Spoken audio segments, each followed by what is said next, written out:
ಈ ಯೋಜನೆ ಕರ್ನಾಟಕದ ಬಹುದೊಡ್ಡ ಸ್ಕ್ಯಾಮ್. ಇದು ಸ್ಕ್ಯಾಮೇ ಅಲ್ಲ, ಇದು ತಪ್ಪೇ ಆಗಿಲ್ಲ ಅಂದ್ರೆ ಕಾಂಗ್ರೆಸ್ ಸರ್ಕಾರ ಯಾಕೆ ಸದನ ಸಮಿತಿಯನ್ನು ರಚನೆ ಮಾಡ್ತು? ಕಾಂಗ್ರೆಸ್ನ ಎಲ್ಲ ಶಾಸಕರಿಗೆ ಮುಖಂಡರಿಗೆ ಯಾರು ಮಾತಾಡ್ತಾ ಇದಾರಲ್ಲ ಹುಚ್ಚರು ಅವ್ರನ್ನು ಸಹಿತ ಫ್ರೀಡಂ ಪಾರ್ಕ್ ಹತ್ರ ಸ್ಟೇಜ್ ನ ನೀವಾರು ಮಾಡಿ ನಾವಾರು ಮಾಡ್ತೀವಿ, ನೀವು ಅಲ್ಲಿ ಬಂದು ಚರ್ಚೆಗೆ ಬನ್ನಿ ಅಂತ ಹೇಳಿದಾರೆ ಕುಮಾರಣ್ಣವರು. ಬರಕ್ಕೆ nice road frame work agreement ನ ವಿರುದ್ಧವಾಗಿ ಈ ರೋಡ್ ನ ಪ್ರಾಜೆಕ್ಟ್ ನ ಮಾಡಿದ್ದಾರೆ ಅನ್ನೋದ್ರ ಬಗ್ಗೆ ದೇವೇಗೌಡ ಅಪ್ಪಾಜಿಯವರು ಪ್ರಪ್ರಥಮ ಬಾರಿಗೆ 2002ರಲ್ಲಿ ಹೋರಾಟವನ್ನು ಪ್ರಾರಂಭ ಮಾಡಿದ್ರು. ಅಂದಿನಿಂದ ಇಂದಿನವರೆಗೆ ಹೋರಾಟವನ್ನು ಮಾಡ್ತಾ ಇದ್ದೀವಿ, ಮುಂದೇನೂ ಮಾಡ್ತೀವಿ.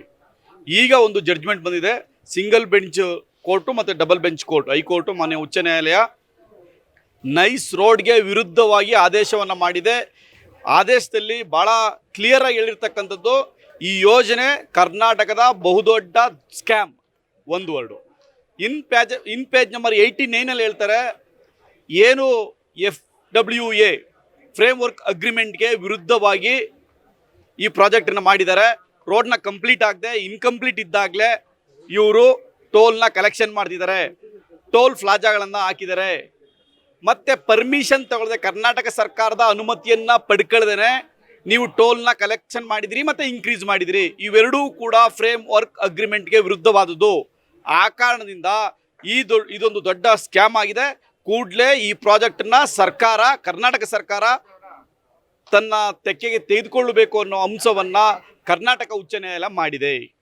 ಪ್ರಿಯಾಂಕ ಖರ್ಗೆ ಅವರು ಹೇಳ್ತಾ ಇದ್ದಾರೆ, ಇದು ಯಾವುದೇ ಕೋರ್ಟ್ ಆದೇಶ ಇಲ್ಲ ಅಂತ ಹೇಳ್ಬಿಟ್ಟು ಅವರೇ ಹೇಳ್ತಾ ಇದ್ದಾರೆ. ಪ್ರಿಯಾಂಕ ಖರ್ಗೆ ಅವ್ರಿಗೆ ದಯಮಾಡಿ ಇನ್ ಪೇಜ್ ನಂಬರ್ 89, 90, 91 3 ಪೇಜ್ ಓದಿದ್ರೆ ಸಾಕು. ಅವರು ಬೇರೆ ಏನು ಬೇಡ. ಜಡ್ಜ್ಮೆಂಟ್ನ 3 ಪೇಜನ್ನ ಸನ್ಮಾನ್ಯ ಪ್ರಿಯಾಂಕ ಖರ್ಗೆ ಅವರಿಗೆ ಓದಲಿಕ್ಕೆ ನಾನು ಈ ಮೂಲಕ ಸಲಹೆ ಮಾಡ್ತೀನಿ. ಓದ್ಬಿಟ್ಟು ಮತ್ತು ನಿಮ್ಮ ಕಾನೂನು ತಜ್ಞರ ಸಲಹೆಯನ್ನು ಪಡ್ಕೊಂಡು ಮಾತಾಡಿ. ಜೊತೆಗೆ ಇದು ಸ್ಕ್ಯಾಮೇ ಅಲ್ಲ, ಇದು ತಪ್ಪೇ ಆಗಿಲ್ಲ ಅಂದರೆ ಕಾಂಗ್ರೆಸ್ ಸರ್ಕಾರ ಯಾಕೆ ಸದನ ಸಮಿತಿಯನ್ನು ರಚನೆ ಮಾಡ್ತು? ಯಾವ ಕಾರಣದಿಂದ ಸದನ ಸಮಿತಿಯನ್ನು ರಚನೆ ಮಾಡಿದ್ರಿ ಹೇಳ್ಬೇಕಲ್ಲ ನೀವು. ಹೌದು, ಇಲ್ಲಿ ಏನು ತಪ್ಪೇ ಆಗಿಲ್ಲ ಅನ್ನೋದಾದ್ರೆ ನಿಮ್ಮ ಸದನ ಸಮಿತಿ ಯಾಕೆ ಮಾಡಿದ್ರಿ? ಯಾವ ಉದ್ದೇಶ ಇಟ್ಕೊಂಡು ಮಾಡಿದ್ರಿ? ಸದನ ಸಮಿತಿ ಏನಂತ ರಿಪೋರ್ಟ್ ಕೊಟ್ಟಿದೆ? ನೈಸ್ ರೋಡ್ಗೆ ವಿರುದ್ಧವಾಗಿ ಕೊಟ್ಟಿದೆ. ಪ್ರತಿ ದಿವಸ 4 ಕೋಟಿ ರೂಪಾಯಿ ಕಲೆಕ್ಷನ್ ಆಗ್ತಾ ಇದೆ. ಮತ್ತು ಈ ಫ್ರೇಮ್ ವರ್ಕ್ ಅಗ್ರಿಮೆಂಟ್ಗೆ ವಿರುದ್ಧವಾಗಿರೋದ್ರಿಂದ ಈ ಪ್ರಾಜೆಕ್ಟ್ನ ಹಿಂಪಡ್ಕೋಬೇಕು ಅನ್ನೋ ಮಾಹಿತಿಯನ್ನು ಸದನ ಸಮಿತಿಯ ಅಧ್ಯಕ್ಷರಾದಂತಹ ಜಯಚಂದ್ರ ಅವರು ಕೊಟ್ಟಿದ್ದಾರೆ. ಆ ರಿಪೋರ್ಟ್ನ ದಯವಿಟ್ಟು ಪ್ರಿಯಾಂಕ ಖರ್ಗೆ ಅವರು ಓದ್ಕೋಬೇಕು. ಮತ್ತು ಯಾಕೆ ಈ ಸದನ ಸಮಿತಿನ ರಚನೆ ಮಾಡಿದ್ರೆ ಅಂತ ರಾಜ್ಯ ಜನತೆಗೆ ಉತ್ತರ ಕೊಡಬೇಕು. ಏನು ಕೆಲಸ ಇಲ್ವೋ ಮಾಡೋಕ್ಕೆ? 100 ಕೋಟಿ ರೂಪಾಯಿ ಖರ್ಚು ಮಾಡಿ ಸದನ ಸಮಿತಿ ರಚನೆ ಮಾಡಿ ರಿಪೋರ್ಟ್ ತರಿಸ್ಕೊಂಡು ಅದನ್ನ ತೆಗೆದುಕೊಂಡು ಯಾಕೆ ಕೂತ್ಕೊಳ್ಳೋಕೆ ಮಾಡಿಸಿರೋದನ್ನ. ಸರ್, ಈಗ ಕಾಂಗ್ರೆಸ್ನ ಕೆಲವೊಂದಿಷ್ಟು ಕಾರ್ಯಕರ್ತರು ಸೋಷಿಯಲ್ ಮೀಡಿಯಾದಲ್ಲಿ ಚರ್ಚೆ ಮಾಡ್ತಾ ಇದ್ದಾರೆ. ನನ್ನ ಮಕ್ಕಳು ಬಿಡ್ರಿ, ಅವರು ಹುಚ್ಚಿರೋರು. ಈ ಜಡ್ಜ್ಮೆಂಟ್ನ ಓದ್ಬಿಟ್ಟು ಚರ್ಚೆಗೆ ಬರೋಕ್ಕೆ ಕುಮಾರಣ್ಣವರು ಆಹ್ವಾನ ಮಾಡೋರೆ.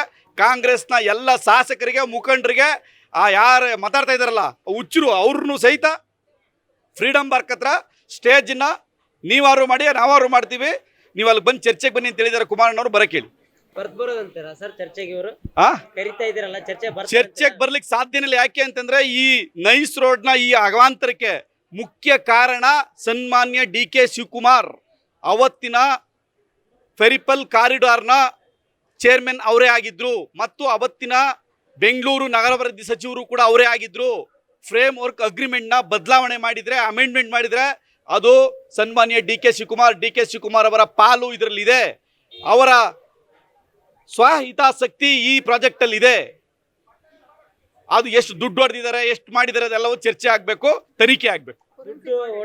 100ಕ್ಕೆ 1,00,000% ಅದರಲ್ಲಿ ದುಡ್ಡಿನ ವ್ಯವಹಾರ, ಹಣದ ವ್ಯವಹಾರ ಆಗಿದೆ. ನೈಸ್ ಸಂಸ್ಥೆಗೂ DK ಶಿವಕುಮಾರ್ಗೂ ಒಂದು ಸಂಬಂಧ ಇದೆ. ಅದು ಯಾವ ಸಂಬಂಧ ಅನ್ನೋದು ತನಿಖೆ ಆಗಬೇಕು.